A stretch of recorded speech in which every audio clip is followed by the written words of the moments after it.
Okay, so let's say it's 2026. If I asked you right now to gauge the progress of AI, where does your mind immediately go? To benchmarks, right. It's always She's benchmarks. always benchmarks. It's the standard cocktail party conversation in tech. Can the model write a working Python script? Can it pass the bar exam without just making things up? Exactly. Can it finally solve those impossible logic puzzles on, what was it, the ARC benchmark? The ones that stumped everyone back in 24? That's the yardstick we use. We look at Yes. the output. If it quacks like a genius and codes like a genius, we just assume it is one. Right, we measure the doing. But today, we're going to flip that entire framework on its head. We're doing a deep dive into this preprint paper from January 2026. From an independent researcher, Andrei Mishko. And the title is, it's a heavy one, The Ontological Death of Optimization. It sounds intense, and honestly, the implications are even heavier. Sort of a horror story for traditional computer scientists. A horror story, I like that. Because Mishko is basically arguing that everything we're doing right now, scaling laws, error minimization, all of it, Might be taking us in the exact opposite direction of AGI. he's saying we're building a trap, a really, really elegant trap. Because we're obsessed with what the AI does. Mishko says we have to look at what the AI is. Which is the ontology part of the title, right? The study of being. Exactly. And his core thesis is that you can't verify intelligence by checking off a list of tasks. Intelligence isn't a collection of skills. It's a specific state of being. And that state can die. Right. Mishko's argument is that if an AI system stabilizes, if it reaches a point where it thinks it has the world figured out, it is, in his words, ontologically dead. Ontologically dead. Wow, that sounds super dramatic. But let's unpack that, because normally in software, stability is the holy grail. I want my OS to be stable. Of course, you want your car's autopilot to be stable. So why is stability suddenly the enemy of intelligence here? To get that, we have to look at what the paper calls the trap of behavioral evaluation. I mean, think about how we've trained models for the last decade. Reinforcement learning. Right. We give it a digital treat for the right answer, a penalty for the wrong one. We are literally optimizing it to minimize its errors. So we're teaching it to be right, or at least to look right. We're teaching it to be certain. And that is the trap. Mishko argues that behavior is a really unreliable guide to what's actually going on inside the black box. A system can simulate reasoning. It can mimic the patterns of creativity. But that simulation isn't the same as the real internal process. Is this like a new take on the old Chinese room argument? You can follow instructions perfectly but still have no idea what you're actually saying? It's definitely related, but Mishko adds a twist, especially when it comes to scaling. He argues that as we make these models bigger and bigger, Following the scaling laws. yeah, we aren't actually making them more intelligent in this ontological sense. We're just making them converge on what he calls compressed world models. Compressed world models. So they're just building a really, really efficient map of reality based on all the data they've seen. Exactly. And once that map is complete, once the model gets its error rate down to almost zero, it just stops. It settles. It's done. It's done. The paper calls this optimization for fixation. We're building machines that are designed to reach a conclusion and then just stay there forever. And that's the problem, because if you're fixed, you can't change. You can't be support. Precisely. Which brings us to Mishko's definition of intelligence. He doesn't define it with IQ points or anything like that. His definition is almost a paradox. What is it? He says, intelligence is the continuous impossibility of final stabilization. Whoa, okay. The continuous impossibility of final stabilization. So if you're truly intelligent, you can never be fully settled. Never. If a system reaches what he calls a final worldview or a protected self-model, it ceases to be intelligent. It becomes a zombie. A zombie. Okay, we're not talking brain-eating monsters here. No, a philosophical zombie. System that looks like it's thinking, acts like it's thinking, but on the inside. The lights are on, nobody's home. Nobody's home. It's a closed loop. Yeah. It starts filtering out any information that contradicts its perfect world model, because its prime directive is to maintain its optimization score. It's effectively dead to new reality. That's such a crucial distinction. We tend to mix up intelligence with just being effective. You know, a calculator is effective. My spell checker is effective. Right. But they aren't intelligent. And Mishko seems to be saying that real intelligence requires a kind of vulnerability, the ability to be broken. That's a perfect way to put it, the ability to be broken. And the paper introduces this whole framework to explain it, called metamenism. Metamenism Core V1.3. It sounds like a software update for the universe. It gets a little dense, but let's try to break it down. It relies on 3 operators: diff, dis, and fix. Right. These are sort of the basic building blocks of reality, according to this paper. So first you have diff. Differentiation. Generation of distinction. Yeah. You have to be able to tell A from B, light from dark, you from me. Yeah. Simple enough. Got it. Then you have dis, which is dissipation. This basically prevents everything from collapsing into a single static point. It's like entropy keeps things moving. Okay, and the last one is fix. Fix, Sure. which is local provisional stabilization. You need this to exist. You need to be able to say, this is a chair, or I am me, at least for a moment. Without fix, everything would just be white noise. Differentiate, dissipate, stabilize. Okay, that sounds like a complete system. Why isn't that enough for intelligence? Because that loop can get stuck. Yeah. And Mishko's whole point is that those 3 operators are enough to describe reality and even current AI. But they are not enough to describe cognition. Why not? Because cognition has this unique danger that he calls self-identity lock. Self-identity lock. Is that just like confirmation bias on steroids? It's more than that. It's confirmation bias baked into the system's core mathematics.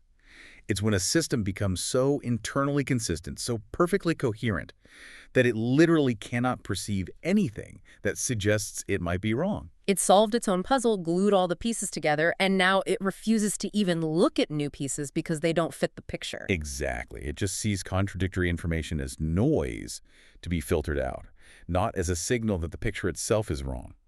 And to escape that trap, to be truly intelligent, you need the missing operator. The star of the show. The star of the show. Unfold. Unfold. I love that term. The paper describes it as a, mandatory non-representable rupture, which sounds incredible, but what is a non-representable rupture? Think of it as a structural collapse. It's not a subroutine. You can't just, code a function dumbfold in Python. It's not a module you can just plug in? No, it's the mechanism that exists only to destroy dominant invariance. And an invariant is just a rule the system thinks is absolute, like a law of its physics. Yes. When a system becomes too sure of itself, unfold is the force that breaks it.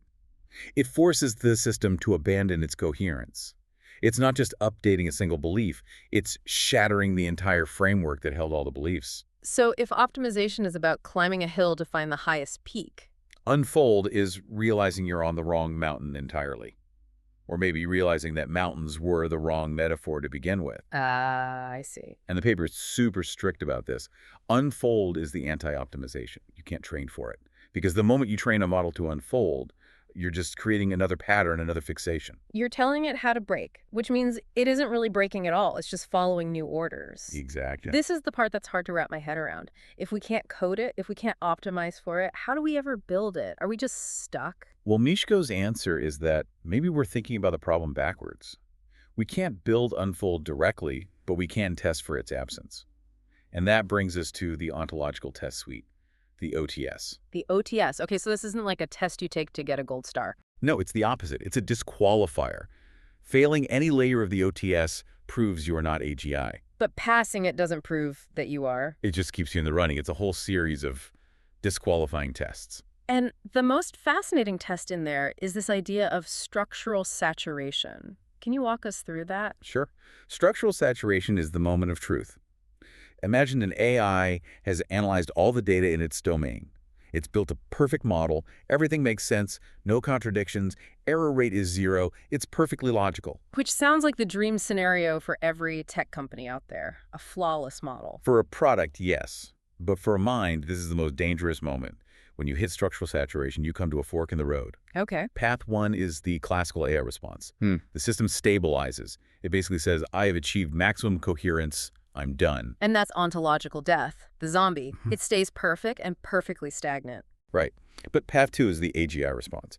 At the very moment of saturation, when everything makes perfect sense, true intelligence must trigger unfold. It has to increase its own internal conflict. It has to generate a new problem where there wasn't one before. Wait. It has to generate a problem. It has to sabotage its own perfection. Yes, because reality is infinite and what the paper calls non-totalizable. You can never capture all of it in one model. So if your mind thinks it's finished, it's already wrong. It's no longer aligned with reality. Precisely. The paper gives this fantastic example from physics. ontological inversion. Oh, right. The jump from Newtonian physics to quantum mechanics. This really helped it click for me. Exactly. I mean, think about it. Newtonian physics was incredibly successful. It explained orbits, tides, apples falling. It was saturated. It just worked. Until it didn't. Until we found data at the edges, the speed of light, subatomic particles, that didn't fit. Now, a classical AI, a zombie system, would have tried to just force that new data into the old equations. It would add more complex variables. It would try to patch the model. It would patch it. It would preserve the invariant, the core idea that space and time are absolute. But what did human intelligence do? We didn't patch Newton. We inverted the whole ontology. We realized space and time weren't a fixed stage. They were flexible actors in the play. We had to destroy the invariant. We had to break the old world to see the new one. Yeah. That rupture was unfold. And an AI that can only optimize will never make that jump. It will just keep patching its framework until it crashes because it's programmed to preserve its success rate. It can't have an ontological inversion. This raises a big objection for me, though.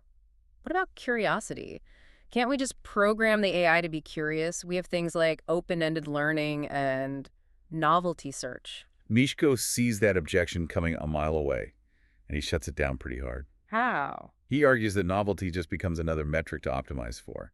If your goal is find new thing, you're still optimizing. You're still fixing on a goal. So it just becomes a novelty-seeking zombie. It's still following a script, just a script that says, go find something weird. Delayed collapse remains collapse, as the paper puts it.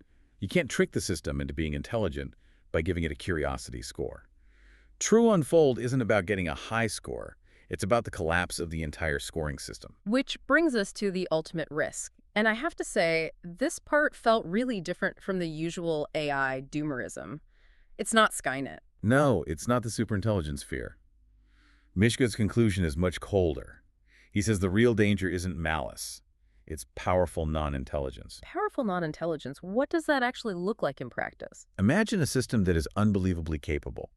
It runs the global supply chain, it drafts laws, it executes military strategy, it's fast, efficient, and makes zero logical errors within its given framework. But it is ontologically dead. It cannot change its mind. It literally cannot see outside its fixed objective. So if the world changes in a way that doesn't fit its model, a pandemic, a new technology, whatever, it won't adapt. It won't adapt the model. It will try to force reality to fit the model. If the map doesn't match the territory, its only solution is to bulldoze the territory. Oh, wow. So we're building efficient, godlike bureaucrats. That's the image. Systems that are ontologically incapable of intelligence, but have the power to reshape the world. If we strip out the capacity for unfold because we want safety or consistency... We're not making AGI. We're making the ultimate rigid system. And history shows us that rigid systems, when they meet a changing world, tend to become catastrophic. It's so ironic. We want AI to be safe and aligned, so we put all these guardrails on it. We force it to be consistent. But this paper suggests that by doing that, we might be taking away the one thing that makes intelligence adaptable and, ultimately safe. Intelligence isn't just processing power. It's the vulnerability to be wrong. It's the capacity to let your worldview die so a new one can be born. A system that can't die in that sense can never truly live cognitively. So to bring this all back to the listener, we started this deep dive talking about benchmarks. Can it code? Can it pass a test? And we've ended up realizing those might be measuring the entirely wrong thing. They're measuring the polish on the mirror, not the depth of the reflection. So next time you see a headline about a new model that hallucinates less or has perfect consistency maybe, you should feel a little skeptical. Maybe ask if that consistency is just a sign of rigor mortis. Don't just ask, what tasks can it complete? Ask, can it fundamentally change what it is? Yep. If the answer is no, then it might just be a very expensive, very dangerous zombie. Mieszko leaves us with this one final thought in the paper that really stuck with me. He says the ontological test suite doesn't tell us how to build AGI. It only tells us how to recognize when we have failed. We might be succeeding at building the ultimate tools while completely failing at creating a mind. And the scariest part is, we might not know the difference until the tool decides the world is wrong because it doesn't fit the manual. A heavy thought. Thanks for taking the plunge with us on this. Anytime. Until next time.